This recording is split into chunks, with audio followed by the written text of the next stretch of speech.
the master POV view.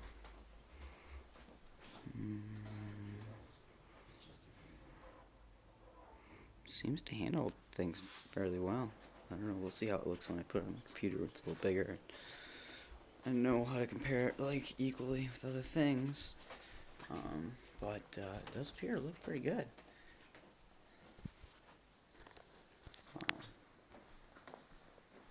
I should actually probably look this up on YouTube.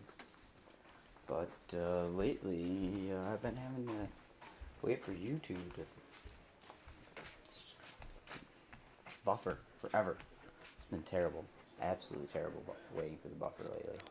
Has it turned into quite a YouTube bite lately? Kind of a bummer. It makes me want to not watch